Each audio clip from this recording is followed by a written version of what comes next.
itu adalah bukan. Sholatnya orang istihadah itu adalah antara wudhu dengan sholatnya nggak boleh terlalu berjarak.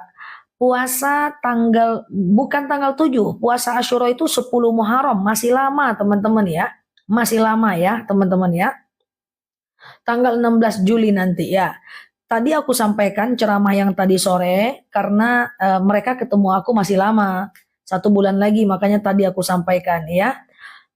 Oke, tanggal 10 Muharram ya, puasa Asyura ya, teman-teman ya. Tanggal 9 Muharram puasa Tasua ya, betul Pak Mbak Juragan ya. Biasakah mengqadha sholat sesuai waktunya? Bisa ya, teman-teman ya. Oke, kurang jelas sholat sunat awabin. Kalau sholat sunat awabin itu waktunya adalah antara maghrib dengan isya. Jadi antara maghrib dengan isya itu namanya sholat awabin. Sengaja aku sholat sunat awabin 2 rakaat sunnah atasku karena Allah. Lakukan sholat kayak sholat subuh. Nanti setelah Al-Fatihah, teman-teman sangat dianjurkan untuk membaca Al-Ikhlas 6 kali, Al-Falaq 1 kali, An-Nas 1 kali. Semua rakaat itu yang dibaca. Kalau mau 6 berarti 2, 2, 2. Kalau mau 2 aja berarti 2. Kalau mau 6 berarti 3 kali salam ya. Rakaat pertama Al-Ikhlas 6 kali, kemudian rakaat Al-Ikhlas 6 kali, Al-Falaq 1 kali, An-Nas 1 kali untuk seluruh jenis, untuk seluruh rakaatnya ya teman-teman ya. Oke, siap Mbak Maryam. Assalamualaikum ya. Sakit hati tak obatin sama sedekah, tapi kalau ingat masih nyesek nggak apa-apa. Jadi sakit hati itu ibarat kita luka guys. Ya, dia ada bekas, nggak ada masalah. Karena manusia punya memori. Jangan salahkan diri sendiri kalau teman-teman sakit hati. Hanya saja berusahalah untuk memaafkan. Nah, sakit hati yang tadi berbekas sakit hati itu ibarat menyembuhkan luka, guys. Ini ada luka, sembuhkan gitu ya. Setelah teman-teman sembuhkan, masih ada bekas. Wajar, karena kita punya memori. Nanti jangan dikorek-korek lagi. Kalau dikorek-korek lagi dia jadi kudis lagi. Kalau jadi kudis dia nanti jadi dendam. Ya, maka jangan ya teman-teman ya. Oke, siap Mbak Nur Laili. Iya, Assalamualaikum Mbak Mawar Merah ya. 1 Muharram itu tanggal 7 Juli ya. 7 Juli ya.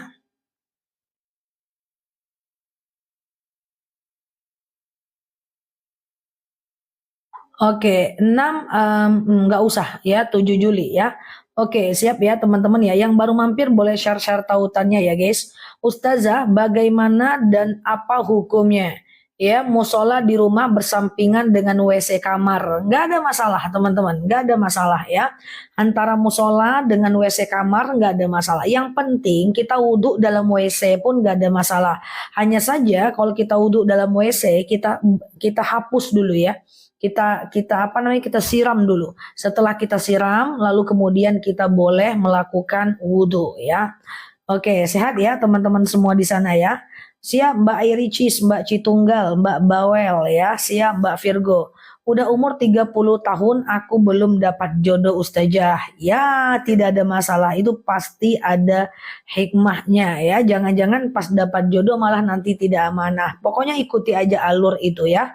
Ustazah, kurban wajib pakai bin atau binti? Tidak ya teman-teman ya. Kalau puasa Daud lanjut apa ikut Tasu'a dan Asyura dulu? Oke, teman-teman yang puasa Daud coba dengerin aku ya. Teman-teman, puasa Daud itu lebih tinggi statusnya dibanding puasa Senin, Kamis, dan Yaumul Bid.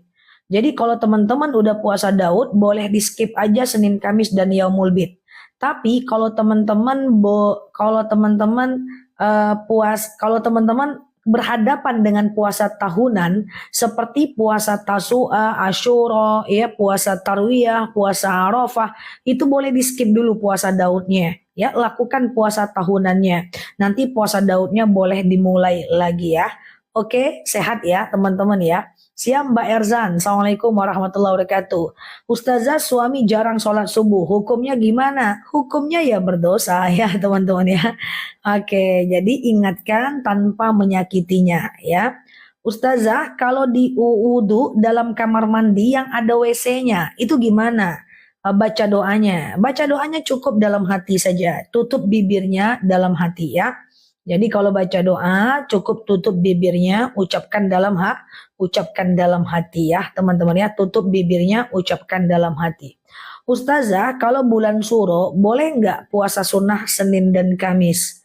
Boleh, nggak ada masalah. Tapi nanti puasa Tasu'a 15 Juli itu hari Senin. Nanti niatnya puasa Tasu'a aja. Nanti aku ingatkan. Pokoknya tugas aku mengingatkan selagi aku ingat. Tugas teman-teman hanya klik foto yang ada di atas, kemudian follow, aktifkan tombol loncengnya dan pantau video-video aku ya. Nah, nanti di video-video dan live-live ceramah-ceramahnya aku akan gas terus tentang puasa Tasu'a dan Asyura ya. Oke, Ustazah, bagaimana nasib anak ABK yang mukallaf kelak ketika dia meninggal, apa tetap dihisap? ABK kalau mukallaf dia tetap dihisap. Karena kenapa? Karena dia mukallaf, otaknya sempurna. Kecuali kalau dia tidak mukallaf, tidak sempurna akalnya, maka dia lepas dari hisap. Kenapa orang pikun itu selama dia pikun dosanya tidak dihitung dan pahalanya tidak dihitung karena akalnya nggak sempurna. Jadi selagi akalnya sempurna semuanya akan dihisap ya. Jadi kalau teman-teman mau tidak dihisap pikunlah, ya kan? Tapi di masa pikunnya doang, misalnya usianya 60 tahun. 50 tahun pertama dia tidak pikun, maka itu akan dihisap. Ya. Lalu kemudian 10 tahun kedua dia pikun, maka 10 tahun ini dia bebas hisap. Oke? Siap Mbak Bu Tia ya. Ustaz oke. Mbak Virgo tahan dulu, belum jam 9 deh. Ustazah, bagi orang yang suka gibah tapi tidak mau apa ya? Oh, Ustazah, orang yang suka ghibah tapi tidak tahu dengan dosanya. Saya rasa tidak ada orang yang tidak tahu dengan dosa ghibah, maka dia tetap berdosa ya. Ada yang nggak tahu dosa ghibah? Ustazah, setiap saya habis mandi sudah pakai celana, wudu, search string knots, gimana? Belum balik dikurbankan sah nggak Ustazah? Sah aja, tapi sebagian besar ulama mengatakan dia adalah pahalanya dikembalikan kepada orang tuanya. Ustazah, wudu di kamar mandi yang ada WC-nya sah tidak? Sah teman-teman ya, nggak ada masalah. Yang penting teman-teman tidak kena najisnya. Makanya sebelum teman-teman masuk ke kamar mandi, teman-teman siram dulu. Kalau dia WC umum, kalau nggak pakai alas kaki, takutnya ada orang yang pipis di lantai. Oke? Ustazah, kalau kita punya hutang riba tapi ingin taubat, apakah hutangnya tetap wajib dilunasi? Wajib. Hutang tetap hutang. Ya, jadi tetap wajib dilunasi dan kemudian jangan ulang lagi. Oke, jadi hutang kepada anak, hutang kepada suami, hutang suami kepada istri, semuanya wajib dilunasi. Kalau nggak dilunasi, dia tetap akan diminta pertanggungjawaban di hari akhirat. Makanya kalau ada suami yang bilang kayak gini gitu ya, Dek pinjam, suami ngasih istri nafkah, itu pahala sedekah. Nanti kemudian suami ini minjam uang istri. Nah ketika dia minjam uang istri, maka dia harus menggantinya. Jadi nggak boleh, walaupun dia suami pinjam ke istri nggak diganti. Nah, itu nggak boleh ya, tetap harus diganti ya. Oke, jadi apapun itu ya. Sholat subuh kesiangan gimana? Nggak ada gimana-gimana, berdosa aja. Berdosa guys. Fawailul lil musallin. Tahukah kalian orang yang mendustakan agama? Alladzina hum an sholatihim sahun, yaitu orang yang lalai dalam sholatnya. Ya. Jadi kalau dia telat dia tetap lalai. Makanya teman-teman hidupkan alarm ya. Kemudian minta bangunkan sama anak, minta bangunkan sama suami, biar kita nggak lalai dalam sholat ya teman-teman ya. Gimana hukumnya mengadopsi anak? Gimana nanti wali nikah? Anak yang diadopsi, wali nikahnya nanti pakai wali hakim aja. Ya, pakai wali hakim aja. Ya. Ustazah, kalau berkurban apa boleh ikutkan nama orang tua yang meninggal? Boleh. Tapi kurban udah lewat ya teman-teman ya. Yang baru kenalan sama aku sampai ketemu di kurban tahun berikutnya. Biasanya kalau di hari raya kurban aku selalu menyampaikan bab tentang kurban. Ya, boleh nggak berkurban atas nama orang meninggal, boleh nggak kurban dengan uang arisan, semua akan aku sampaikan ya. Yang penting kita berteman dulu di kanal ini ya. Kalau buat mihrab di dalam rumah boleh, nggak ada masalah ya. Kalau istri ngambil uang suami tanpa izin gimana? Tergantung. Kalau suaminya pelit, maka istri boleh mengambilnya. Ya, pernah suatu ketika istri Abu Sofyan bertanya kepada Rasulullah, "Ya Rasulullah, suamiku mapan tapi dia pelit." Apa kata Rasulullah? "Boleh kau ambil uangnya untuk kebutuhan anak laki-lakimu dan anak perempuanmu secukupnya." Ya. Ustazah, Isa sudah melebihi azan subuh. Nggak bisa. Kalau udah azan nggak bisa lagi Isa guys. Halo Mbak Solea. Jadi teman-teman, batas tahajud, batas witir, batas tahajud, batas witir, kemudian batas tahajud, witir, batas isya itu adalah azan subuh ya teman-teman ya. Jadi kalau udah azan subuh itulah batasnya ya. Jadi kalau udah azan subuh teman-teman nggak boleh lagi sholat tahajud, witir, apalagi sholat isya ya. Ustazah, apakah hutang suami Ustazah, kalau kita sholat di rumah saat masjid baru selesai, bentar ya, kecepatan. Ustazah, kalau sholat di rumah saat di masjid baru selesai azan, enggak apa-apa kan? Enggak apa-apa. Yang penting azan itu tanda waktu sholatnya udah masuk. Jadi enggak apa-apa ya teman-teman ya. Kalau sholat witir bisa 2 rakaat, enggak bisa. Sholat witir itu harus ganjil. 1 rakaat dan 3 rakaat. Ustazah, kalau bimbang ini darah haid atau tidak? Tidak boleh sholat. Coklat, flek, atau darah tidak boleh sholat ya. Oke, sholat subuh kesiangan, Ustadz lain kok bilang kerjakan aja. Betul, sholat subuh kesiangan, Ustazah Nela juga bilang kerjakan aja. Tapi lalai. Bukan berarti dengan dikerjakan dia tidak berdosa. Dia tetap lalai, tapi dikerjakanlah daripada enggak sama sekali. Ya, kalau kesiangannya karena lalai tetap dosa. Ya teman-teman ya. Oke, tapi kalau kesiangannya karena ketidakmampuan, betul-betul enggak sadar, maka itu berdosa ya. Tapi tetap dikerjakan gitu ya. Kalau anak adopsi sudah besar di peluk ayah gimana? Dia bukan mahram ya teman-teman ya. Batas qobliyah subuh selagi masih ada waktu subuh masih bisa. Jadi selagi masih ada waktu subuh, misalnya nih orang udah pulang dari masjid, selagi masih ada waktu subuh, maka teman-teman masih bisa qobliyah subuh. Kalau sholat wajib tidak menunggu azan selesai, nggak apa-apa kan? Tidak, selesaikan dulu azan. Menjawab azan wajib, jawab dulu azan, baru teman-teman sholat. Tapi apakah perlu menunggu iqomah? Tidak perlu, ya. Oke. Halo Mbak Ruli, iya. Ustazah, kalau istri pinjam uang suami, wajib diganti, wajib diganti. Kalau statusnya pinjam meminjam ke siapapun, wajib diganti. Jangankan itu, ke anak saja kalau kita punya hutang, kita pinjam dulu uang dia, itu harus diganti ya. Kalau anak, oke. Kok ditanya lagi ya? Teman-teman dengar nggak jawaban aku guys? Oke. Ustazah, tepat jam 6 boleh sholat subuh nggak? Kalau di tempat aku sudah nggak bisa, kalau di Pekanbaru. Tergantung jadwal teman-teman di sana ya, di kotanya. Kalau di tempat di Pekanbaru belum bisa sholat, nggak bisa lagi sholat subuh.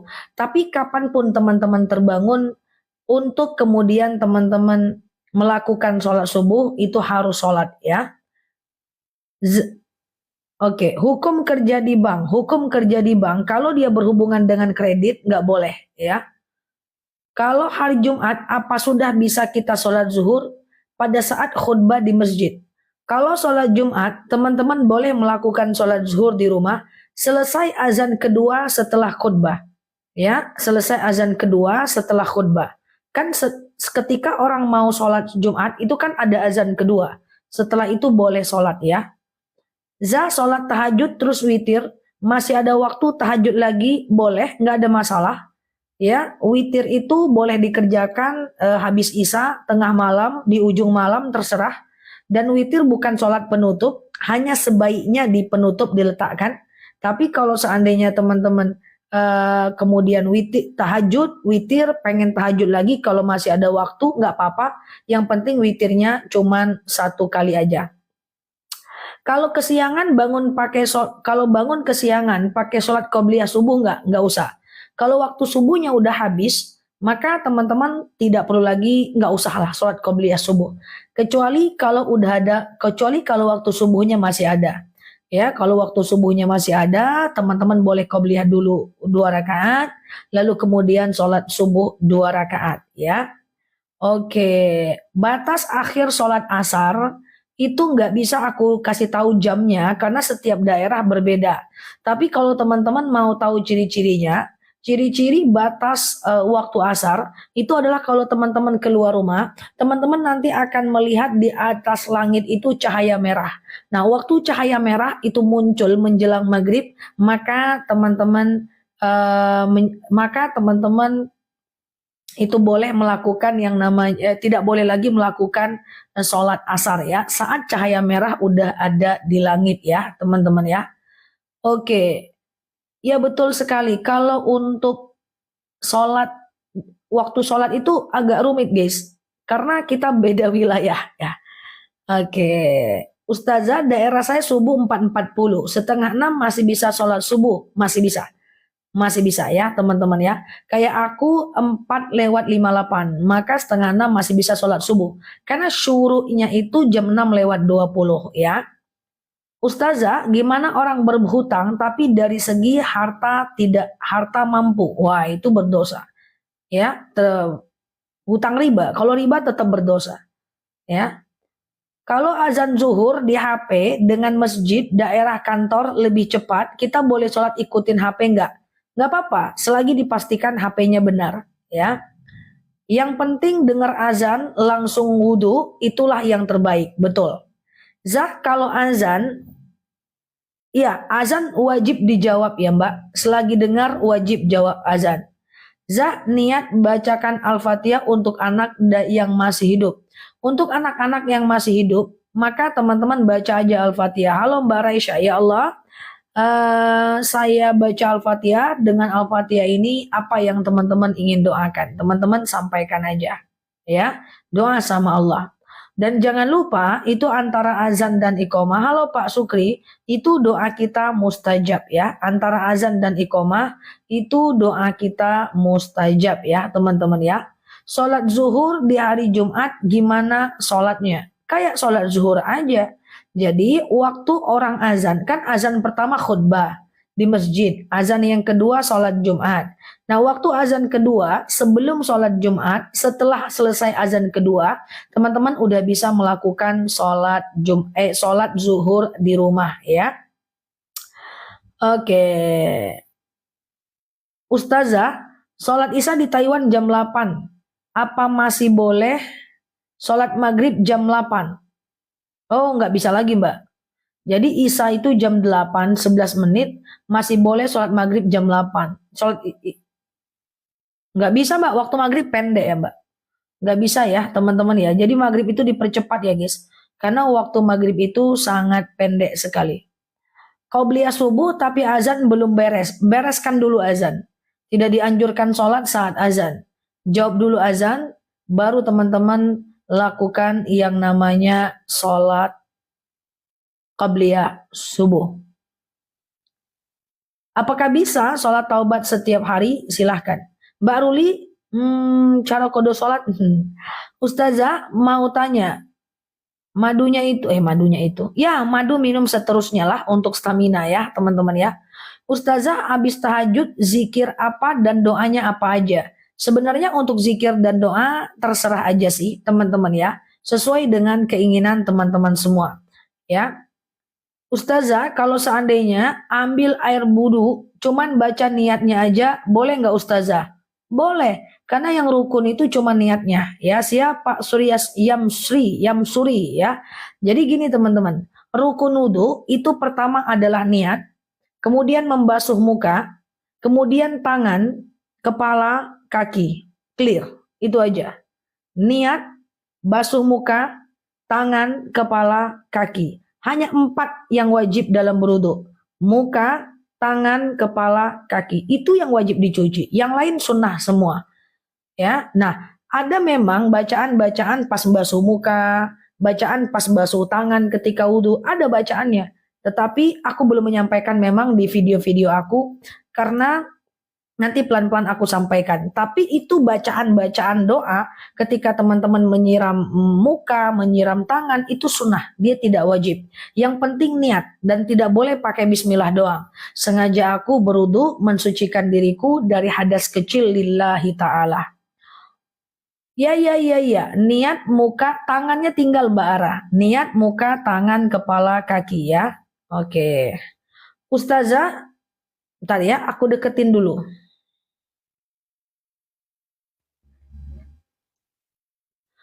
Ustazah, kalau kita diminta untuk menjadi pemimpin Yasin tapi kita merasa belum baik, gimana? Ya nggak apa-apa. Sama dengan kalau kita diminta ceramah, ceramah aja. Walaupun kita belum sangat baik ya. Karena antara menuntut ilmu, mengamalkan dan mengajarkan itu seiring sejalan. Kalau tunggu sempurna dulu baru berdakwah, sempurna dulu baru mau mimpin Yasin kapan? Sama kayak aku nggak sempurna, tapi aku tetap berdakwah sambil belajar, memperbaiki diri, dan sambil berdakwah. Karena banyak teman-temanku yang pinter-pinter tapi nggak mau dakwah. Kenapa nggak mau dakwah? Karena aku belum sempurna, kata dia gitu. Emangnya aku sempurna? Ya tidak dong, aku nggak sempurna juga. Cuman antara menuntut ilmu, mengamalkan dan mengajarkan harus seiring sejalan. Kalau nunggu sempurna dulu baru berdakwah, ndak ada ustadz di dunia ini ya guys. Ustazah, di mataku engkau sempurna ya kayak lagu ya. Oke, kalau perempuan wudhu bagian kepala itu harus basah kulit kepalanya sampai belakang enggak zah enggak ya. Jadi untuk membasahi kepala itu ulama berbeda pendapat. Ada yang mengatakan cukup 3 helai rambut aja. Ada yang mengatakan sampai ubun-ubun. Ada yang mengatakan langsung ke telinga. Ada yang mengatakan semua rambut. Aku ulang ya. Ada yang mengatakan cukup 3 rambut aja. Ada yang mengatakan sampai ubun-ubun. Ada yang mengatakan semua rambut. Ada yang mengatakan langsung ke telinga kalau berwudu. Teman-teman terserah mau pilih yang mana ya. Oke. Sehat ya, yang baru mampir boleh klik foto yang ada di atas, follow, aktifkan tombol loncengnya. Siap Mbak Zulfi. 1 Muharram ya disunahkan baca Yasin 3 kali habis maghrib menjelang Isya ya.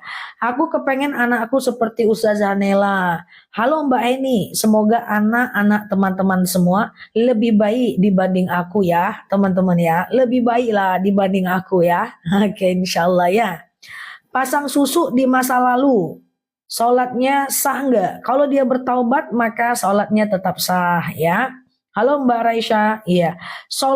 Halo Mbak Nurvita, sholat di tempatku azannya terdengar berkali-kali. Jawab 1 kali aja. Itu tanda waktu sholatnya udah masuk. Mungkin yang lain ketiduran ya. Muazinnya silahkan sholat. Zah madunya enak banget, alhamdulillah. Enak teman-teman. Kalau nggak bakal tercheck out 12 ton. Ya, Masya Allah ya. Ustazah, terima kasih ya teman-teman yang udah beli madunya. Siap, siap, siap. Sama-sama Pak Suri Syamsuri ya. Oke, Zah mau nanya. Saya berniat mau daftar haji, tapi suami tidak setuju. Terus kami tabrakan. Gimana? Terputus pertanyaannya ya. Oke, Zah gimana ya biar kita nggak was-was. Hidup takut.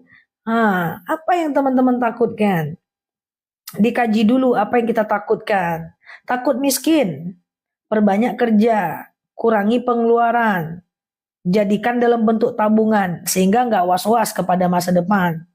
Takut dihianatin orang, hati-hati dalam berteman, jangan mudah percaya orang. Takut ditinggal suami, baik-baik jadi istri. Ya dijaga suaminya masuk kantong, kantongnya dijahit, ya kan? Apalagi harus dikaji dulu takut apa nih, ya kan? Takut apa? Nah jadi kalau kita ada was-was, kalau ada takut, itu kita harus teliti dulu. Kita ini takutnya apa? Takut nggak lulus ujian, belajar betul-betul, nggak dapat rezeki jadi pegawai, belajar betul-betul, iya kan? Pegawai tidak harus, teman-teman ya. Jadi boleh mengerjakan hal lain. Ya, pegawai itu tidak harus ya. Tenang aja, ketika kita udah berusaha, Allah akan berikan tempat yang terbaik buat kita, ya. Ya, makanya kata kiaiku, ya, yang penting usaha, kemudian belajar, nanti kamu tidak akan mengejar uang. Uanglah yang akan mengejar. Rezeki akan kembali ke tempatnya. Aku kemarin baru baca satu jurnal tentang keuangan. Jadi ada penelitian, penelitian ini fix dan udah diteliti oleh banyak ilmuwan finance, keuangan. Ketika uang disebar, katakanlah uang itu disebar 5 miliar gitu ya. Disebarlah uang itu 5 miliar kepada seluruh orang. 5 miliar, 5 miliar, 5 miliar, 5 miliar. Nanti uang itu akan kembali terpusat kepada 1-2 orang. Yang 8 orangnya jatuh miskin lagi. Kenapa? Karena uang itu dia punya karakter. Dia akan selalu dekat kepada orang yang tidak mencarinya dan menambah nilai dirinya. Jadi uang tuh kalau disebar, dia akan kembali ke orang itu aja. Kalau dia disebar, dibagi banyak-banyak, dia akan kembali kepada orang yang pantas. Maka pantas kan kita menjadi orang yang mapan dengan cara memaksimalkan ikhtiar kita dan berdoa. Ya, dan jangan lupa pasang mindset bahwa uang yang kita dapat itu berkah, kita mudah mencarinya, insya Allah kita punya kualitas, gampang cari kerja gitu ya. Yang harus kita orang yang ngejar-ngejar kita, nggak kita yang ngejar orang kayak gitu. Itu harus dipasang mindsetnya supaya kita berbaik sangka kepada masa depan kita. Gimana tadi cara wudhunya? Apa diawali baca bismillah? Kalau untuk wudhu, teman-teman diawali dengan baca niat. Sengaja aku mengambil wudhu, mensucikan diriku dari hadas kecil lillahi ta'ala. Oke? Lalu kemudian basuh mukanya, kemudian tangan, kepala, kaki. Muka, tangan, kepala, kaki. Udah gitu aja. Ya, oke. Oke.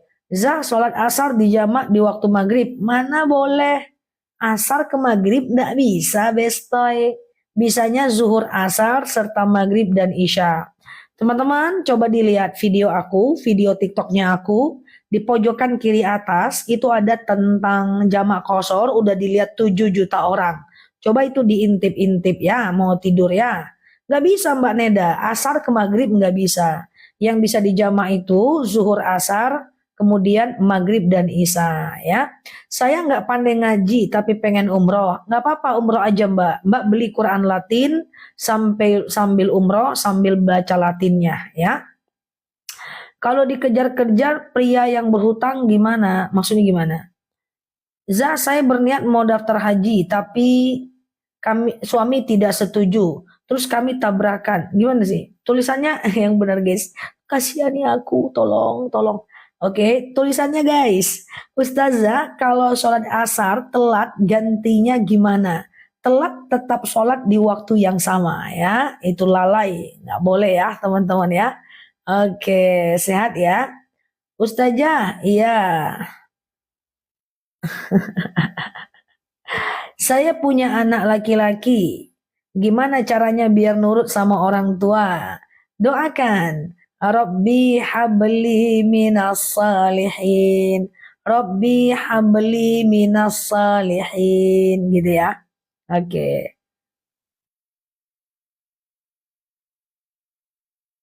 Saya sering lupa menaruh barang. Itu gimana? Wow. Mbak nanya ke orang yang tepat. Karena aku juga demikian. Itu nggak ada ngaruhnya kemana-mana guys.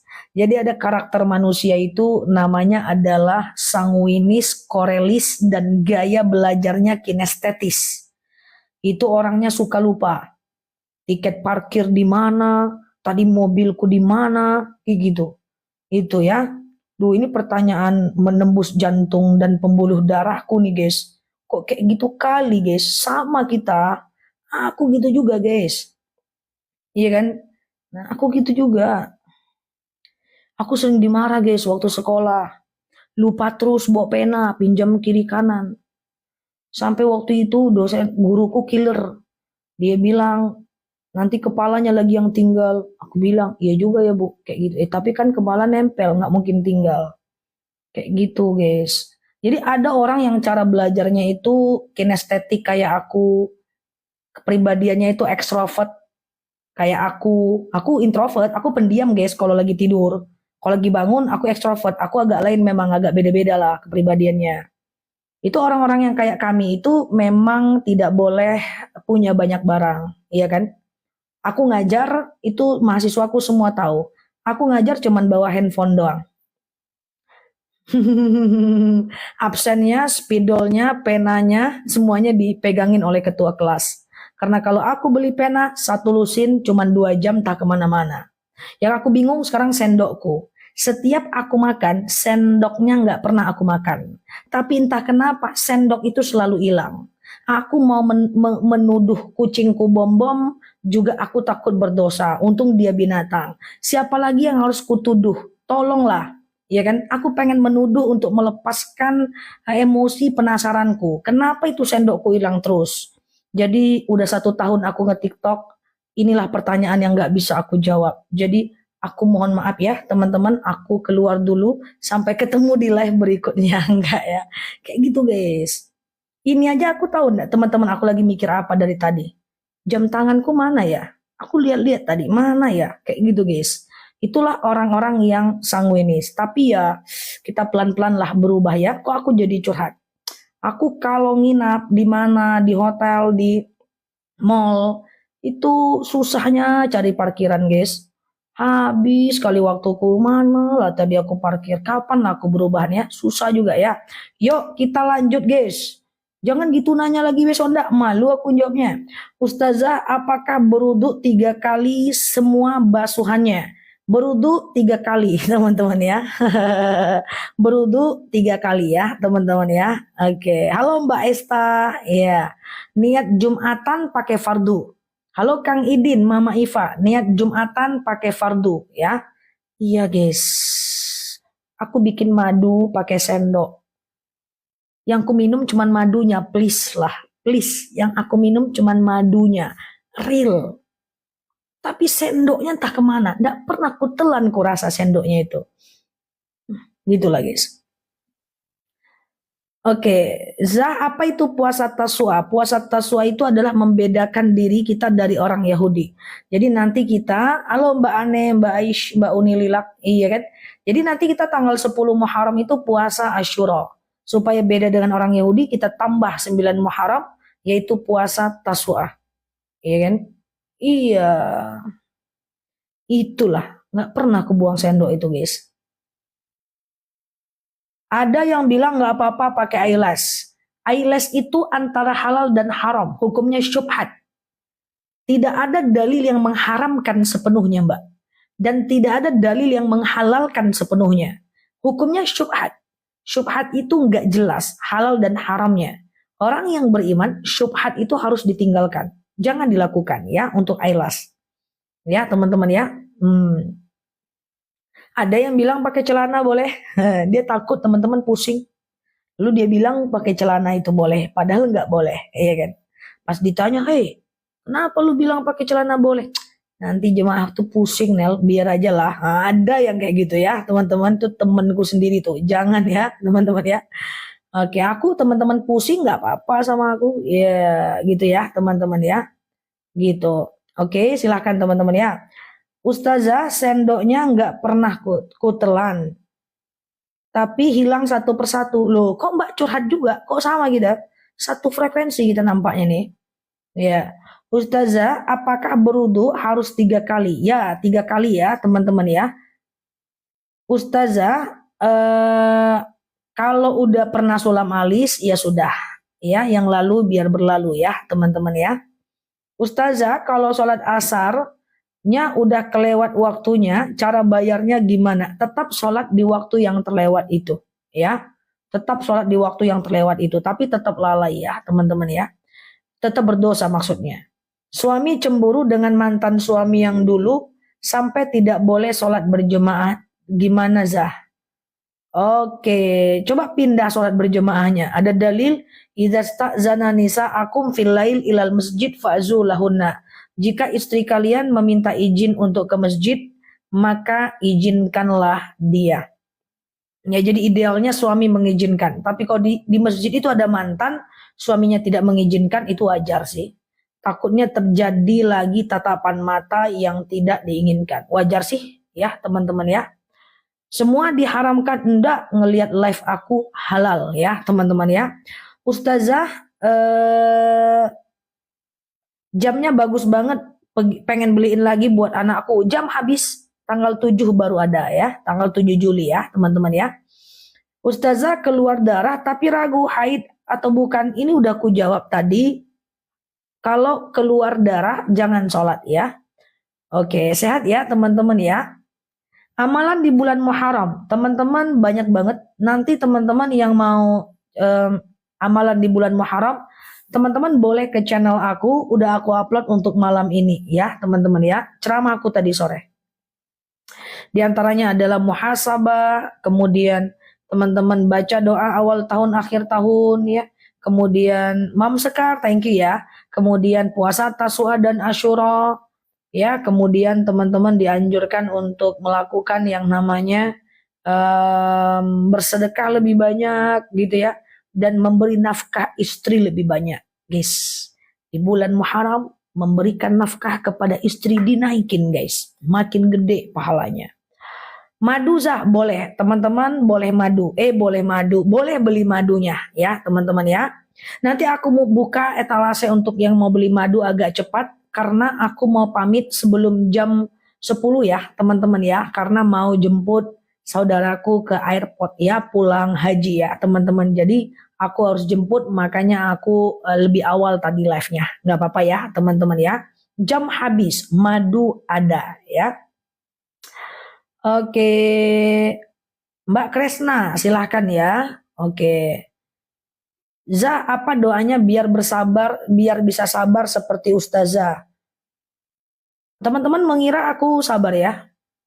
Iya sih, aku susah sih terpancing emosi guys. Caranya adalah sabar yang mana dulu nih? Sabar dalam dakwah atau sabar apa? Kalau sabar dalam dakwah itu karena mengerti. Mengerti bahwa kita punya latar belakang yang berbeda, punya ilmu yang berbeda, ya, punya kondisi yang berbeda. Apapun pertanyaan teman-teman aku maklumi, ya kan, aku pahami, aku hargai. Karena bagiku nggak semua orang dilahirkan dalam keadaan tahu agama, kemudian dalam keadaan dia bisa dilahirkan dalam keluarga yang berilmu, kan belum semuanya. Jadi aku jawab aja karena aku mengerti dengan teman-teman. Aku mengerti sebagaimana teman-teman juga mengerti kan sama aku. Nah, aku rasain itulah. Teman-teman ngerti saat aku tidak bisa live, saat aku live-nya dipercepat, saat aku ganti jam. Nah, teman-teman tetap menemani. Itu kan tanda mengerti, ya kan? Kita saling mengerti, guys, ya. Nah, kayak gitu. Terus juga kalau sabar dalam menghadapi komentar misalnya yang aneh-aneh, itu biasanya aku pikirkan. Jadi aku tidak masukkan ke sini. Aku fokus kepada orang-orang yang positif. Andai ada 1-2 komentar yang negatif, alah cuman sedikit orang. Jadi aku fokuskan kepada yang lebih positif. Terus juga aku kenapa mungkin lebih bersabar menurut teman-teman, aku cenderung untuk tidak memikirkan orang-orang yang tidak menyukai aku. Aku berusaha mensyukuri orang-orang yang menyukai aku. Jadi kalau ada yang gak suka, gak seneng, gak sependapat, gak setuju, aku gak memfokuskan diri ke mereka. Aku memfokuskan diri kepada orang-orang yang seneng, yang suka, yang happy sama aku, yang menghargai. Jadi energi kita gak habis, kayak gitu. Misalnya kan guys, di kantor-kantor juga kayak gitu. Ada yang gak suka, udah aku skip aja. Aku fokus dengan orang-orang yang suka, teman-teman yang setia, kayak gitu kan. Sabar menghadapi masalah. Bagiku hidup ini hampir tidak ada masalah ya teman-teman. Masalah itu ada karena kita masukkan ke sini. Kalau dia tidak masuk, hidup ini aman aja guys ya. Dan bersikaplah present moment ya teman-teman ya. Present moment artinya tidak usah terlalu was-was akan masa depan. Masa depan cukup diusahakan, direncanakan. Selanjutnya kita tawakal gitu. Ya, apa yang kita dapat hari ini itulah milik kita. Kalau kita takut miskin, kita kerja lebih banyak. Kalau kita takut dihianati, hati-hati dalam berteman. Kalau kita takut masa depan kita nggak cerah, hematkan hidup dari sekarang. Kalau kita takut suatu ketika kita di PHK, maka mumpung kita masih kerja, kita hemat, kita sedekah biar rezeki lebih banyak. Jadi apapun yang aku takutkan di masa depan, aku siapkan di masa sekarang, sehingga nggak banyak was-was. Aku ulang ya, apapun yang aku takutkan di masa depan, aku siapkan di masa sekarang sehingga berkurang was-was ya. Semoga kita sama-sama lah. Aku juga nggak sempurna kok, masih gitu-gitu aja. Oke, sehat ya madu, guys. Untuk jamnya udah habis. Kemudian untuk madunya aku tampilkan lebih awal nggak apa-apa ya teman-teman, karena aku nanti mau pergi jemput saudaraku ke airport ya teman-teman ya. Nah tadi yang udah nanya-nanya madu, itu madu jangan khawatir, thank you ya teman-teman pengertiannya ya. Madu itu dia ada di etalase 1, 2, dan 3. Itu dia udah terCO 12 ton di kanal kita ya guys. Jadi teman-teman gak usah khawatir, dia terCO sudah 12 ton. Mbak Mai, nah hari ini bertepatan dengan hari Kamis. Kalau teman-teman ingin berpuasa Senin Kamis masih bisa, selagi belum makan dan minum ya. Aman ya guys. Oke, siap Bang Hen. Assalamualaikum Mbak Widya, Mbak Mai. Bagaimana nasab anak yang lahir dari pasangan yang beda agama? Dia dinisbatkan kalau bapaknya nanti non-muslim, nanti pakai bin atau binti Abdullah saja. Nah teman-teman, al-muslimun lil muslimin, al-muslimat lil muslimin, wal-mu'minat lil mu'minin. Nikah itu mesti satu agama. Saya rasa tidak hanya agama Islam, tapi semua agama menganjurkan nikah satu agama. Kalau nikah beda agama, itu nikahnya tidak sah teman-teman ya. Kalau nikahnya tidak sah, maka dia berarti berzina seumur hidupnya. Nah nanti cara memotong nasab zinanya adalah anaknya jangan dinikahkan oleh bapaknya. Nikahkanlah oleh wali hakim ya. Ustazah kalau puasa Daud tapi hari Kamisnya di double puasanya nggak apa-apa. Teman-teman coba dengerin bahwa puasa yang paling utama untuk puasa sunnah itu adalah puasa Daud. Jadi teman-teman boleh skip aja puasa Senin Kamis dan puasa Yaumul Bidnya supaya hitungan Daudnya tidak terganggu. Tenang aja, kalau teman-teman udah rajin puasa Daud, itu adalah puasa yang sangat dianjurkan. Top 1 nomor 1 puasa sunnah itu adalah puasa Daud. Kalau teman-teman niatnya lurus, tidak untuk diet dan sebagainya, niatkan karena Allah, insya Allah itu pahalanya sungguh besar. Halo Mbak Ayunda, Mbak Iyah. Iya Mbak Cucu, Assalamualaikum Mbak Iya. Oke, siap Mbak Indra, halo Mbak Irmayanti. Ustazah, suami selalu lalai sholat subuh, padahal 4 waktu berjemaah. Gimana? Susah dibangunin. Ya, berarti masih ada proses untuk melakukan yang wajib. Ingat ya teman-teman ya, kalau sholat itu adalah tiang agama. Kalau sholat cuma 5 menit aja kita masih lalai, maka khawatir nanti tidak bisa menopang semua dosa-dosa kita. Makanya ketika Allah wajibkan sesuatu, maka pasti Allah ringankan ya teman-teman ya. Pasti Allah ringankan. Gak bisa sholat tegak, duduk. Gak bisa duduk, baring. Gak bisa baring, gerakan jempol kaki setiap takbir. Nah upayakan gimana ceritanya untuk dievaluasi supaya tetap bisa bangun subuh. Setelah itu tidur lagi pun gak ada masalah walaupun tetap makruh. Tapi daripada enggak sama sekali, lebih baik bangun sebentar ya. Kak, gimana hukumnya jika sesuami memakai uang nafkah untuk kepentingan dia sendiri? Berarti dia tidak menafkahi. Suami yang tidak menafkahi maka hukumnya berdosa besar. Saking wajibnya menafkahi seorang istri, maka perempuan laki-laki yang belum bekerja dimakruhkan untuk menikah. Jadi menafkahi istri itu lahir batin. Lahir adalah sandang, pangan, papan, makanan, tempat tinggal yang layak, pakaian yang layak. Kemudian batin, di antara batin adalah ketenangan, kebahagiaan, perlindungan, itu ya teman-teman ya. Oke, sehat ya teman-teman ya. Nah, oke. Ustazah, apa hukumnya seorang ibu mempunyai anak yatim tapi tidak mencari nafkah padahal usia muda? Kalau bapaknya sudah meninggal, maka tanggung jawab bisa dibebankan kepada ibu atau saudara dari ibunya, ya. Maka tetap harus nggak boleh males ya, tetap harus bekerja. Walaupun mungkin dia bekerja tuh ada dua pilihan guys. Kalau kita tidak mampu, tidak dapat kesempatan mengerjakan apa yang kita cintai, maka kita terpaksa untuk mencintai apa yang kita kerjakan. Saya ulang ya, kalau kita tidak bisa mendapatkan pekerjaan yang kita sukai, maka kita terpaksa menyukai apa yang kita kerjakan ya. Apakah orang berzina 40 rumah kanan kiri depan belakang kena dosanya? Kalau tidak mengingatkan benar ya. Kalau tidak mengingatkan, tidak disampaikan ke Pak RT, tidak disampaikan ke Pak RW, tidak ada usaha menasehati.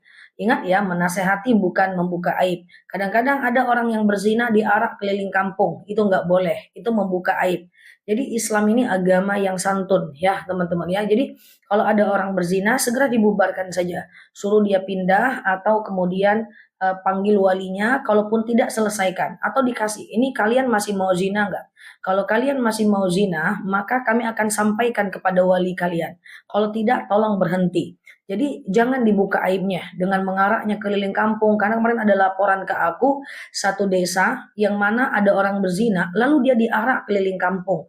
Itu tidak boleh ya teman-temannya, itu tidak boleh. Karena dakwah itu harus diam, dakwah itu harus santun ya, mengingatkan jangan menyakiti, mengingatkan jangan membuka aib sekalipun dia adalah pendosa. Saya menjadi teringat ya sebuah kisah, ada seorang wanita yang berzina udah punya suami, lalu kemudian dia dirajam sampai mati, lalu umat yang ada di kota Madinah itu menghinanya. Maka Rasulullah berkata, andaikan ampunan Allah yang diberikan kepada wanita yang berzina ini dibagikan kepada kalian penduduk kota Madinah, maka masih bersisa separuh ampunan Allah untuk dunia ini. Artinya apa? Allah Maha Pengampun. Ingatkan dia, jangan menyakitinya, jangan membuka aibnya, suruh dia berubah, jangan dilakukan lagi. Boleh ancaman untuk pindah. Misalnya dia ngontrak, ya udah suruh dia pindah jauh. Ya, jangan sampai dia diarah atau dibuka aibnya. Itu nggak boleh, tidak manusiawi dan tidak sesuai aturan Islam.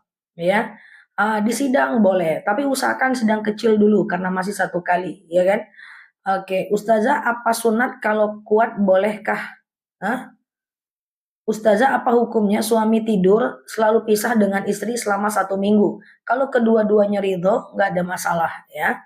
Ustazah, ciri orang yang istiqomah. Orang yang istiqomah, istiqomahnya dengan apa dulu? Istiqomah itu macam-macam. Ada orang yang istiqomah dengan sedekah subuh, ada orang yang istiqomah dengan sholat duha, ada orang yang istiqomah dengan sholat tahajud, ada orang yang istiqomah dengan puasa. Ciri-ciri kalau dia udah istiqomah adalah dia risau kalau meninggalkan. Misalnya dia sholat tahajud gitu ya. Lalu kemudian ketika dia tinggalkan dia risau. Nah itulah istiqomah. Dan ingat, membentuk keistiqomahan, awalnya ibadah itu dipaksa, lama-kelamaan terbiasa, lama-kelamaan menikmati, lama-kelamaan tidak mau kehilangan. Gitu teman-teman ya. Aku ulang ya teman-teman ya. Awalnya dipaksa, lama-lama terbiasa, lama-lama menikmati, lama-lama takut kehilangan. Itulah ciri orang-orang yang istiqomah. Istiqomah itu di atas takwa, teman-teman ya. Kalau takwa itu adalah mengerjakan perintah Allah, menjauhi larangannya, itu takwa. Tapi kalau istiqomah adalah merasa kehilangan kalau tidak melakukan ibadah itu. Masya Allah. Dan itu butuh proses ya teman-teman ya. Butuh waktu untuk membuktikannya. Butuh jalan, butuh waktu ya. Oke, Ustazah, ujian buat suami saya narkoboy dan judul dan sekarang usir saya. Jika diteruskan dosa nggak saya? Diteruskan apanya Mbak? Gimana? Oke, sehat ya teman-teman ya. Ustazah, terima kasih. Amin. Mbak Dover Singapura. Pengen istiqomah semuanya. Siap. Jazakumullah ya. Kita memang pengen istiqomah dalam banyak hal. Konsisten. Bukan hanya soal dunia, soal akhirat. Soal dunia juga kita pengen istiqomah kan. Istiqomah bekerja, istiqomah menjaga akhlak, dan seterusnya. Ustazah, apa hukumnya suami tidak menafkahi lebih dari 1 tahun dan saya bertahan demi anak-anak? Jadi gini teman-teman ya, bahwa kewajiban seorang suami adalah menafkahi istri lahir dan batin. Coba teman-teman baca sigat nikah. Kalau seandainya suami tidak menafkahi lahir dan batin 6 bulan berturut-turut, kalau istri tidak ridho, maka istri boleh mengajukan gugatan ke pengadilan. Kalau istri ridho, ya sudah, berarti dia ridho. Tapi tetap harus ada upaya agar suaminya mau menafkahi, diminta uangnya. Apa tujuannya? Menghindarkan suami dari dosa. Ini ada suami, dia punya penghasilan, dia tidak mau menafkahi, minta. Minta itu bukan soal uangnya. Minta itu adalah soal, hey bang, lu dosa. Ini kalau dalam hatinya gini ya, lu dosa loh kalau nggak nafkahi gua bang. Minta uangnya. Ketika diminta, itu menghantarkan dia kepada kebaikan. Siap ya. Pak Edi, ya jadi begitu ya teman-teman ya. Dan kalau dia tidak menafkahi, kalau istri ridho, aman. Kalau tak ridho, maka itu adalah salah satu hal yang boleh diajukan gugatan ya dalam sirat ya.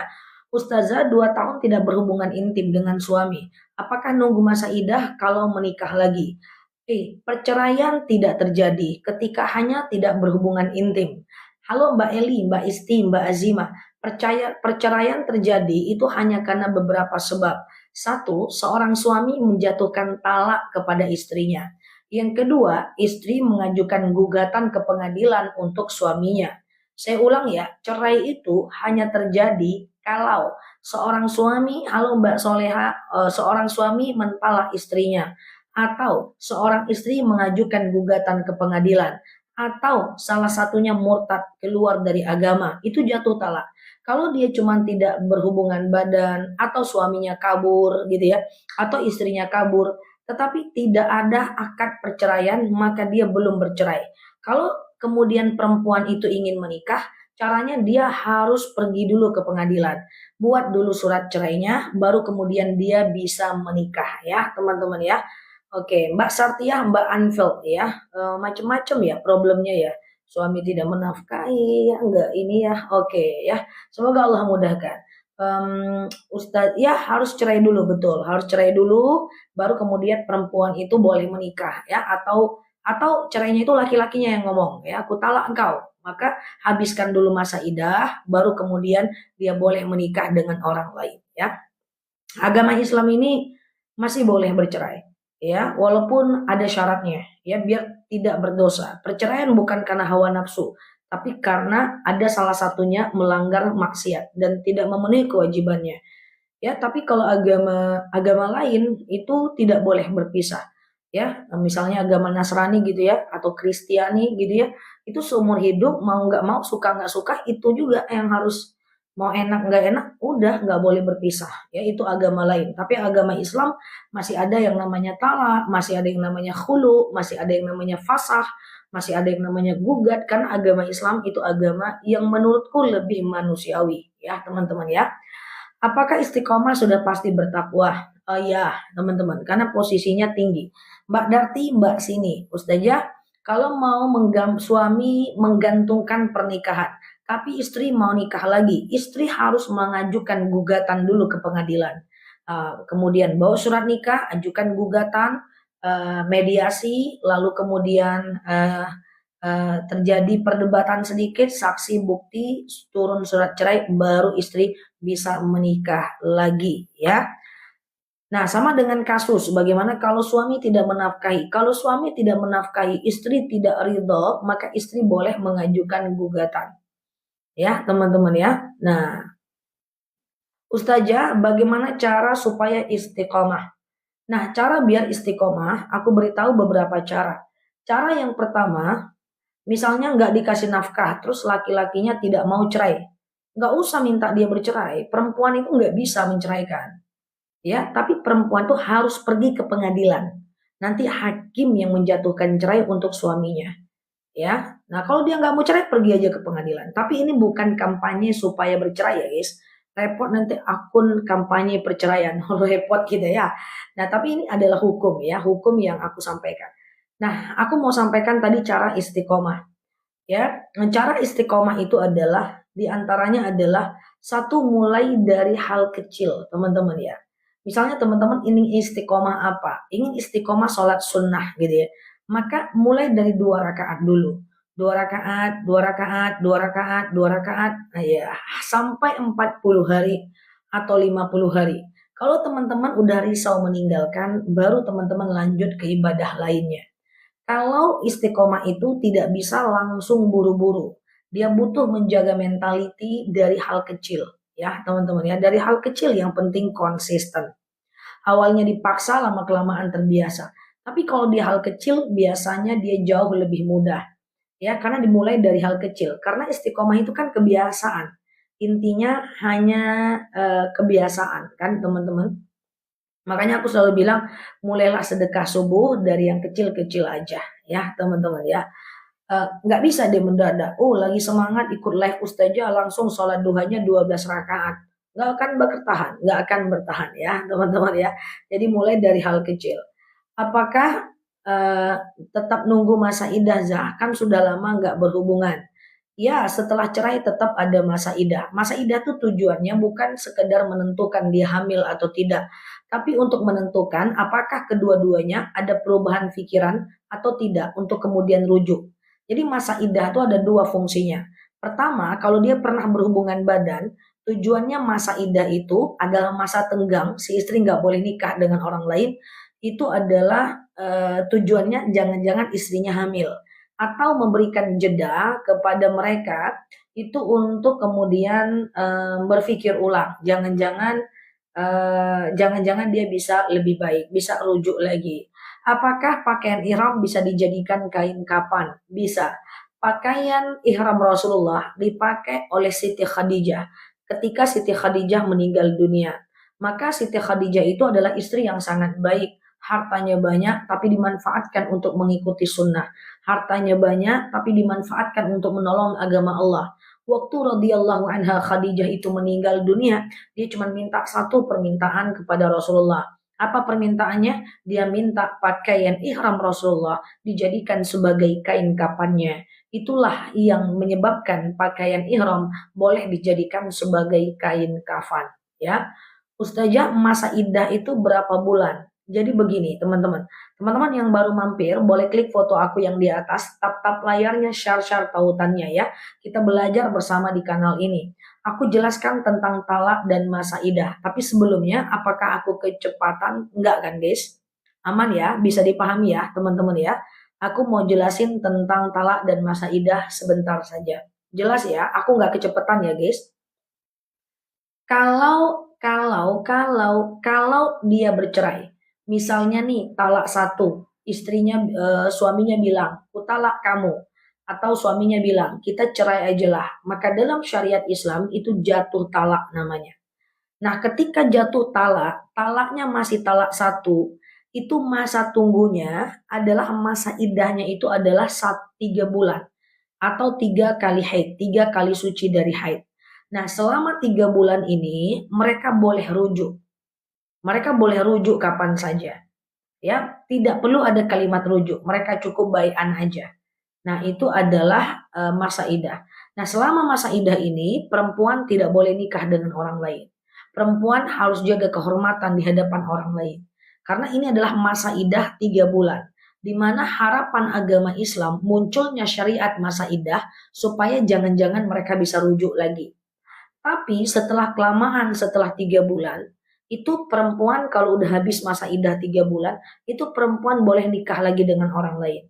Dan kalau mau rujuk dengan suaminya, atau kalau suami ini mau merujuk istrinya, udah lebih dalam 3 bulan tadi, mereka harus nikah ulang. Tadi kalau dalam 1 bulan, mereka tidak perlu nikah, dalam 3 bulan mereka tidak perlu nikah ulang.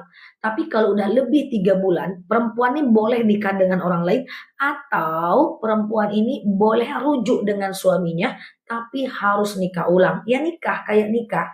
Ada wali, ada saksi, ada mas kawin, ada mahar, ya, ada ijab kabul, ada laki-laki, ada perempuannya. Nah, itu talak satu. Nah, talak satu dan talak dua itu sama. Nanti setelah mereka rujuk, kemudian mereka nanti bercerai lagi. Ini pura-puranya gitu ya. Mereka bercerai lagi sama. Masa iddah dari cerai talak satu dan talak dua itu juga 3 bulan. Jadi istrinya mungkin pulang ke rumah gitu kan. Nah, selama 3 bulan itu suaminya boleh menjemput, dia boleh rujuk, mereka boleh bai'an lagi. Nah, tapi kalau lebih dari 3 bulan, mereka kalau mau bai'an harus nikah ulang. Jadi talak satu dan talak dua itu sama. Ya, nama lainnya adalah talak roja'i, talak yang boleh rujuk lagi. Makanya kalau ada anak kita, dia pulang ke rumahnya gitu kan, dia pulang ke rumahnya, dia pengen pulang ke rumah emaknya ya karena mungkin masalah dengan suami, terima aja dulu, biarkan dia tenang dulu. Nanti kalau dia udah lama-lama lama-lama dia udah hampir 3 bulan, orang tua ngomong lah, ini kalian mau rujuk nggak? Kalau mau rujuk sekarang loh, karena kalau udah lebih 3 bulan kalian harus nikah lagi loh, kayak gitu ya. Nah, talak 1 dan talak 2 itu sama. Tapi kalau udah terjadi ketiga kali, itu namanya talak 3. Kalau talak 3 itu nggak bisa lagi rujuk sampai perempuan itu nikah dulu dengan orang lain. Setelah nikah, tunggu diceraikan dulu dengan orang lain. Setelah cerai baru nikah ulang. Kalau nggak diceraikan nggak bisa rujuk. Jadi laki-laki harus paham ini. Ya, karena kenapa? Karena ucapan laki-laki kepada istrinya itu akan jatuh talak ya kalau dia mengarah kepada perpisahan. Oke, gitu ya teman-teman ya. Makanya jangan ambil keputusan saat sedang marah. Banyak suami istri lagi marah-marahan, sedikit-dikit ngomong pisah. Dikit-dikit suaminya ngomong pisah, itu nggak boleh. Kalau suaminya dipenjara 1 tahun, suaminya dipenjara 2 tahun, suaminya dipenjara 3 tahun, selagi dia tetap selagi dia tetap tidak ada akad talak, dia tetap adalah suaminya, ya kan? Nah, kalau talak 3 nggak ada waktunya, waktunya sampai perempuan tuh nikah dan cerai lagi, ya, gitu teman-teman. Oke, nah, gitu ya, kewajiban dan sunnah sudah dikerjakan, tapi tanpa sadar melakukan hal yang makruh. Makruh itu boleh teman-teman ya, makruh itu boleh dikerjakan, tapi Allah tidak suka. Kenapa masa cerai mati lebih tinggi daripada cerai hidup? Wallahu a'lam bishawab. Setiap hukum syariat, aku jarang belajar kenapa. Aku selalu belajar bagaimana. Jadi orang syariah tuh kayak gitu guys. Dia selalu belajar bagaimana ya, tapi nggak bertanya kenapa ya gitu. Sulit kita menjawabnya. Sama dengan kenapa kencing bayi laki-laki tidak najis, kencing bayi perempuan najis sebelum makan nasi. Nah, itu kita nggak tahu jawabannya. Ya kan? Kuda itu adalah hewan untuk berperang ya. Tapi kenapa ada yang mengatakan kuda itu halal? Nah, kenapa itu agak sulit juga nggak ada manfaatnya ya. Zah kalau baca doa wudhu bagian anggota tubuh dibaca 1 kali apa 3 kali? 1 kali cukup ya. Ketika sujud tiba-tiba kecoa bau sekali, batalkah sholat kita? Kalau mengganggu batalkan aja ya teman-teman ya. Kalau mengganggu teman-teman batalkan aja. Oke, teman-teman boleh share-share tautannya, tap-tap layarnya ya. Kredit di bank tetap nggak boleh. Walaupun dia syariah, menurut aku di atasnya tetap Bank Indonesia. Ya, itu nggak bisa ya teman-teman ya. Bagaimana hukumnya nikah siri? Nikah siri itu tetap sah ya guys. Nikah siri itu tetap sah jika memenuhi syaratnya ya. Apakah ya riba haram? Betul. Apakah kalau iqomah jawabnya sama dengan azan. Kalau dia iqomah tidak jawab apa-apa, dengerin aja ya. Ustazah, bagi selesai sholat tahajud, apa zikir dulu atau gimana? Kalau dia zikir dulu, itu nggak ada masalah, doa dulu juga nggak ada masalah. Karena zikir dan doa itu udah bukan bagian dari rukun sholat. Nggak doa pun nggak masalah. Cuman kan kita sayang aja, ya. Ustazah, tolong tayangkan ini nanti di YT. Soalnya aku kurang paham. Aku selalu akan menayangkan video tanya jawab ini ke channel aku. Makanya teman-teman yang baru mampir boleh nanti subscribe channel aku ya di sebelah ya. Karena di situ banyak sekali video-video ceramah panjangnya aku. Jadi kita belajar di TikTok dan di channel ya, teman-teman ya. Suami bilang kita masih suami istri, tapi sendiri-sendiri dulu. Enggak, itu enggak talak. Dia cuma pengen masa tenang aja, ya. Pisah selama 7 bulan, apakah harus nikah ulang lagi? Talak enggak? Sekedar pisah aja enggak talak. Tapi kalau ada ucapan talak, baru talak. Orang yang kerja di kapal sekali 6 bulan, sekali setahun pulang. Pisah dia, tapi kan enggak jatuh talak. Talak itu hanya terjadi kalau suami yang berucap atau istri yang menggugat, ya. Suami yang berucap atau istri yang menggugat ya. Bagaimana cara menikami suami yang selalu zolim sama istri? Zolimnya apa dulu teman-teman? Karena kurang detail. Kadang-kadang kezolimannya itu tidak terlalu besar. Ya, kalau tidak terlalu besar ya kita maafkan. Kalau terlalu besar ya mungkin bisa kita pertimbangkan ya teman-teman ya. Apa dulu nih kasusnya nih? Ya, bagaimana hukum dagang secara kredit? Nggak apa-apa, kredit nggak apa-apa. Yang penting kalau telat bayar orang jangan didenda ya. Oke. Ustazah, kapan waktu akhir azan?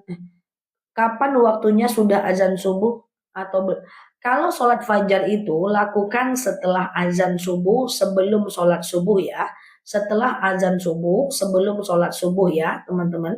Ustazah misalnya ambil barang di agen bayarnya 3 hari nggak apa-apa ya, ambil dulu barangnya setelah terjual nanti boleh teman-teman bayar itu nggak apa-apa teman-teman ya. Atau teman-teman boleh berhutang sebentar atau taruh barang itu juga boleh, taruh dulu barang nanti baru dibayar belakangan itu juga boleh, nggak ada masalah ya teman-teman ya, itu juga boleh, nggak ada masalah. Ustazah rumahnya dekat musola, apakah baiknya saya sholat di rumah atau di musola? Jadi kalau untuk perempuan teman-teman, kalau untuk perempuan itu ada dua hal ya. Pertama ada dalil yang menjelaskan lebih baik perempuan itu sholat dalam rumahnya. Tapi ada dalil lain yang menyatakan bahwa idza sta'zana nisa'akum fil lail ilal masjid fa'zu lahunna. Jika istri kalian meminta izin untuk ke masjid, maka izinkanlah dia. Ini adalah dalil bahwa perempuan boleh ke masjid. Bahkan kalau dia izin sama suaminya, dia boleh, suaminya dianjurkan mengizinkannya ya. Nah, gitu ya. Ustazah, kalau suami setiap berantem mengucap cerai, udah lebih 10 kali. Coba dicek, dia ngerti nggak? Kalau dia ngerti jatuh talak. Kalau dia nggak ngerti, kalau dia ngerti jatuh talak. Kalau dia nggak ngerti, kasih ngerti ya teman-teman ya. Makanya ini penting nih ya untuk laki-laki ya teman-teman ya. Ustazah, aku ikut nyimak. Oke, Ustazah, Ustazah. Zah kredit rumah melalui bank. Kredit rumah melalui bank tetap nggak boleh karena dia adalah bagian dari riba ya. Amalan satu Muharram bisa teman-teman lakukan dengan membaca doa awal dan akhir tahun. Kemudian kita melakukan sedekah lebih banyak. Kemudian kita melakukan muhasabah diri atau ingat-ingat kekurangan diri kita. Oke, oke, Ustazah, mahar saya dipinjam sama suami, tapi sekarang sudah cerai, wajib ditagih enggak? Ya, wajib ditagih. Hutang tetap hutang, ya, walaupun dengan anak, walaupun dengan suami. Ya, kita punya anak, kita dapat THR, ya, jalan kemana-mana dapat THR dia 2 juta. Lalu kemudian kita pinjam uang dia, wajib kita ganti, walaupun dia anak kita. Atau kita kasih jajan anak kita, tahu-tahu kemudian anak kita itu kita pinjam uangnya, maka wajib kita ganti dia, ya. Oke, kalau didiamkan 11 bulan, kalau cuma didiamkan saja, istrinya atau suaminya tetap tidak jatuh talak. Tapi ingat teman-teman ya, mendiamkan atau bermusuhan lebih dari 3 hari itu amal kebaikannya tidak akan diterima. Maksudnya tidak akan dibawa oleh malaikat kepada Allah. Jadi teman-teman tak boleh bermusuhan lebih dari 3 hari, melewati hari Senin dan Kamis. Suatu ketika Rasul pernah ditanya oleh sahabat, "Ya Rasulullah, kenapa engkau rajin puasa Senin dan Kamis?" Apa kata Rasulullah? "Saya rajin puasa Senin dan Kamis karena saya tahu di hari Senin dan Kamis malaikat akan membawa amalku ke langit dan aku tidak akan dibawa amalnya, dan aku pengen saat amalku dibawa itu aku sedang berpuasa." Jadi kata sahabat, apakah semua amal manusia itu dibawa ke langit? Kemudian Rasul berkata, benar, kecuali orang-orang yang bermusuhan. Jadi kalau orang-orang yang bermusuhan, nah itu adalah dia amalnya tidak dibawa ke langit ya. Ustazah, apa doanya biar hati tenang, resah karena terlalu mikir, mukaku jadi keriput, mohon penjelasannya. Oke, teman-teman, apa namanya, mukaku jadi keriput, waduh. Teman-teman mikirin apa guys, ya kan? Coba aku jelaskan ya. Hidup kita ini terdiri dari tiga waktu. Pertama adalah waktu sekarang, itu adalah now, sekarang. Kemudian adalah al-madi, yaitu masa lalu. Oke. Kemudian adalah masa depan, itu adalah future, masa depan. Kenapa kita nggak tenang? Kebanyakan karena kita ini hidupnya sekarang, tapi selalu was-was dengan masa depan. Masa depan itu bukan berarti nanti saat kita tua, iya kan? Masa depan itu bisa 1 jam lagi, bisa 2 jam lagi, bisa besok, itu masa depan. Banyak orang selalu merisaukan apa yang belum terjadi. Nggak usahlah hal-hal yang susah. Hal yang kecil aja dia risau. Baru mau jemur pakaian, hujan nggak ya? Hujan nggak ya? Risau. Baru mau cari bakso keluar, aduh kalau macet gimana ya? Padahal belum terjadi, risau. Ya, kemudian dia baru mau nasehatin orang, takut dimarahin, risau. Baru mau ngomong sama suami, ya suami lebih parah pula lagi dibanding malaikat pencabut nyawa. Mau ngomong, mikir. Nanti kalau suaminya marah gimana ya? Risau. Merisaukan masa depan. Ya, asumsi bekerja duluan. Dibanding Allah belum melakukan apa-apa. Baru mau ngelamar kerja, aduh kalau nggak diterima gimana ya? Anaknya baru mau masuk ujian tes, aduh kalau anakku gagal gimana ya? Biasanya kita banyak mikir, itu memikirkan masalah yang akan datang atau yang udah lewat, gitu kan? Atau yang udah lewat. Contoh misalnya, kita baru ketemu teman, tahu-tahu mukanya masam. Lalu kita pulang ke rumah kita pikir, kira-kira dia marah nggak ya tadi ya? Nah itu, makanya kita selalu risau. Sebenarnya hidup ini nggak ada masalah, guys. Now no problem. Teman-teman sekarang lagi lihat live aku. Coba teman-teman pikirkan, sekarang nih kita ada masalah nggak? Sekarang nih kita nggak ada masalah. Kita itu ada masalah nanti. Sekarang nih kita mikirin nanti kalau gini gimana ya? Nanti kalau gini gimana ya? Jangan asumsinya bergerak duluan dibanding Allah yang mengerjakan.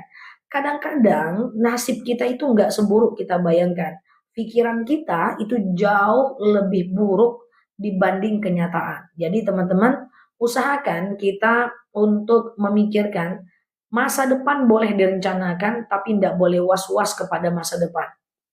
Ya kan? Lakukan aja dulu, ya Mbak Umi, Mbak Ikla, gitu ya, Mbak Nila, lakukan aja dulu.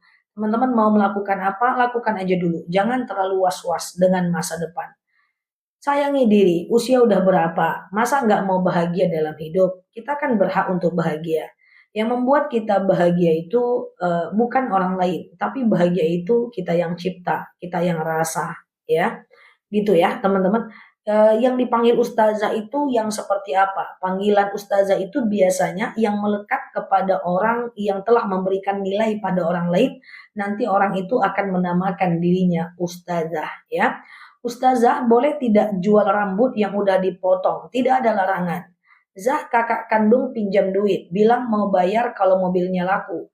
Tapi sekarang mobilnya nggak laku-laku.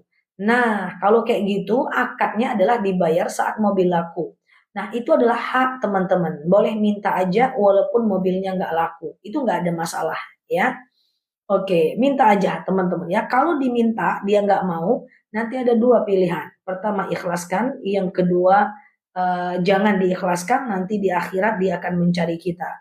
Mengikhlaskan orang yang berhutang itu adalah sunnah ya, bukan kewajiban kita mengikhlaskan. Halo Mbak Gusmira, Ustazah kalau suami mendiamkan istri, istri udah ngajak bicara, bagaimana solusinya? Diamkan aja dulu Mbak, yang penting kita udah ada usaha untuk bertanya kepadanya, untuk membaikannya. Mungkin kita ada salah yang dia belum bisa memaafkan, tetap lakukan kewajiban seperti biasa. Ingat, orang itu hatinya berbolak-balik. Ada masanya dia tetap akan maafkan kita, ya. Zak, kalau suami pelit parah, boleh nggak uangnya kita ambil? Istri dari Abu Sofyan pernah bertanya kepada Rasulullah, ya Rasulullah, saya punya suami Abu Sofyan. Abu Sofyan itu adalah orang yang sangat mapan, tapi dia pelit, tidak mau menafkahi saya. Apa kata Rasulullah? Idzan nikahu lirajulin, kalau kalian nikah dengan laki-laki, lalu dia bakhil dan dia pelit, khud, boleh ambil uangnya untuk kebutuhan anak laki-lakimu dan kebutuhan anak perempuanmu secukupnya, bil ma'ruf, dengan cara yang baik. Boleh tapi secukupnya ya, jangan untuk beli iPhone ya.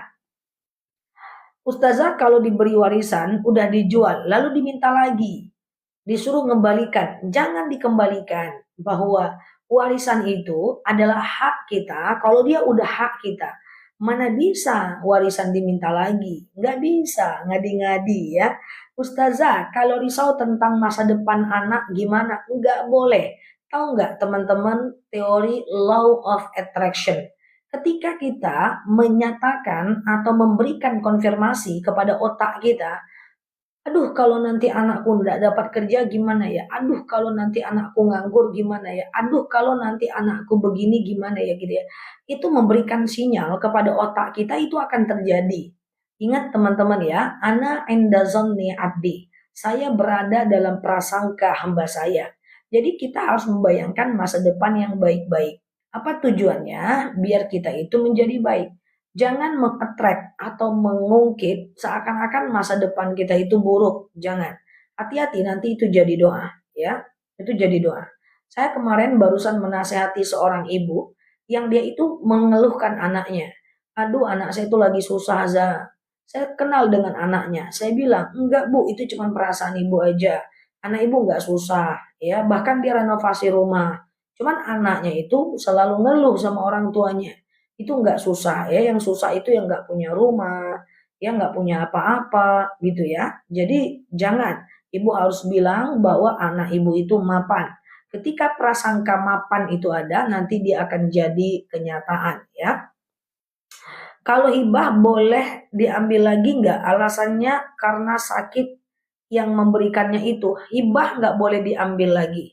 Hadiah juga nggak boleh diambil lagi. Apa yang kita udah berikan haram untuk kita ambil kembali. Kita dianjurkan nggak boleh tinggalkan duha, tahajud, dan witir. Kalau wasiat Rasulullah itu ada 3. Duha, witir, dan puasa yaumul bid. Ya, puasa 3 hari di setiap bulannya. Teman-teman yang baru mampir boleh share-share tautannya, tap-tap layarnya. Yang baru berteman dengan aku dan baru lihat hidung aku, teman-teman boleh klik foto yang ada di atas, follow, aktifkan tombol loncengnya ya. Ustazah, mana yang lebih keutamaan? Orang tua atau guru? Jelas orang tua dong, oke? Ustazah, bagaimana menyikapi seharusnya sikap anak eh, jika punya orang tua yang selalu berpikir negatif tentang anak? Kalau sikap anaknya, kalau orang tuanya ngomong, tenangkan dia. Nah, gimana kalau kamu, halo Mbak ini, Mbak Asni, thank you ya teman-teman ya. Nah, gimana kalau seandainya kamu nanti nggak dapat kerja gitu ya. Nah, maka ingatkan aja, tenang mah, insya Allah rezeki ada, kayak gitu ya. Supaya orang tuanya selalu berpikir positif. Karena pandangan orang tua terhadap anaknya itu pasti berpengaruh terhadap masa depan anaknya. Jadi, jangan berburuk sangka bahwa anak itu akan menjadi anak yang tidak baik ya teman-teman ya. Berbaik sangkalah bahwa masa depan anak itu agar cerah ya. Siap Mbak Eli, iya. Jadi berprasangka baiklah kepada anak ya. Oke, sebentar ya teman-teman ya, berprasangka baik. Oke, ingatkan aku nanti buat VT soal berprasangka baik sama anak ya Mbak. Ustazah, puasa Yaumul Bid kapan? Puasa Yaumul Bid itu di tanggal 13, 14, 15 setiap bulan Hijriah. Nanti aku akan ingatkan terus untuk teman-teman supaya bisa melakukannya ya. Ustazah, kapan puasa bulan ini? Nanti aku ingatkan tanggal 9 ada namanya puasa Tasu'a, tanggal 10 ada namanya puasa Asyura. Ustazah, utang puasa saya banyak banget. Ya, teman-teman tinggal lakukan aja, ya enggak usah dipikir, puasa aja ya. Cuman kalau puasa ganti jangan dibatalkan ya sampai maghrib ya, teman-teman ya. Puasa yang mulbit boleh sehari, boleh 2 hari, boleh 3 hari, nggak jadi masalah. Oke, sehari, 2 hari, 3 hari nggak jadi problem, aman aja. Oke, Ustazah, boleh nggak mendoakan orang tua yang meninggal tapi beda agama? Jawabannya adalah tetap tidak akan sampai. Kenapa? Karena untuk yang beda agama itu dalam syariat Islam tidak sampai. Kenapa? Karena sudah beda agama. Makanya teman-teman, kalau dia hidup, doakan dia dapat hidayah. Kalau dia udah meninggal, menurut agama Islam itu nggak sampai. Mau kita umrohkan dia, mau kita hajikan dia, mau kita wakafkan Quran buat dia, itu nggak sampai ya. Semoga Allah mudahkan ya teman-teman. Makanya kita belajar pelan-pelan di kanal ini untuk bisa belajar lebih baik. Ustazah, sholat awabin 2 rakaat boleh teman-teman ya. 2 rakaat boleh. Nah, sengaja aku sholat sunnah uh, awabin 2 rakaat sunnah atasku karena Allah. Rakaat pertama, uh, rakaat pertama, rakaat pertama itu adalah Al-Ikhlas 6 kali, Al-Falaq 1 kali, dan An-Nas 1 kali ya teman-teman ya. Istri yang meninggalkan rumah nggak akan mendapatkan harta. Gimana tuh? Maksudnya gimana, Mbak? Ustazah, apakah sampai kalau kita kirim Quran sampai hatam untuk fulan? Boleh. Ya, teman-teman baca Quran dan berdoa. Ya Allah, saya baca Quran. Dengan baca Quran ini, lapanglah kuburan si fulan dan seterusnya. Oke. Kalau wudhu tapi cuman pakai handuk gimana? Nggak apa-apa ya teman-teman ya. Wudhu cuman berhanduk doang nggak apa-apa. Karena nggak ada. Halo Pak Riza. Syarat berwudhu. Satu, tutup aurat ya. Itu nggak ada. So, wudhu pakai handuk itu nggak ada masalah ya teman-teman ya. Zah, kalau sekarang saya masih nangisin almarhum ibu yang pergi 3 tahun yang lalu. Gimana? Teman-teman, ganti kesedihan dengan amal. Saya ulang, ganti kesedihan dengan amal. Saya ulang, ganti kesedihan dengan amal. Maksudnya gimana? Kita sedih nih, orang tua kita meninggal. Tidak boleh sedih gitu aja. Ya, kita harus ganti dengan amal. Bisa kita kirimkan Quran sampai hatam buat dia. Bisa kita kirimkan Yasin setiap malam Jumat. Bisa kita kirimkan Al-Fatihah buat dia. Kemudian bisa kita setiap berbuat baik doakan untuk dia. Gitu ya. Ya Allah, saya sedekah, dengan sedekah ini lapanglah kuburan mak saya. Bisa kita ziarah ke makam dia. Ya, jadi banyak loh yang bisa kita lakukan kalau orang tua kita sudah meninggal dunia. Halo Mbak Soleha, Ustazah, gitu ya teman-teman ya. Kalau baca Al-Quran selalu saya niatkan fadilahnya untuk almarhum bapak saya. Itu bagus teman-teman ya. Ustazah, emang boleh memukul anak? Boleh dengan pukulan kasih sayang. Kalau di usia 10 tahun dia tidak sholat ya. Nah, tidak sholat. Ustazah, setelah tahajud sebaiknya zikir apa? Apapun boleh, nggak jadi masalah ya. Zah, utamakan suami atau orang tua, tergantung kasusnya. Orang tua sakit, suami sehat, nggak ada lain yang merawat, tentu pilih orang tua. Ya, orang tuanya suruh pulang tapi suaminya sakit, tentu pilih suami. Kasusnya apa dulu? Jadi supaya jawabannya itu lebih detail ya, teman-teman ya. Jadi kalau saya bilang nanti utamakan suami, rupanya orang tuanya sakit. Nanti teman-teman malah nggak pulang. Alasannya apa? Kata Ustaz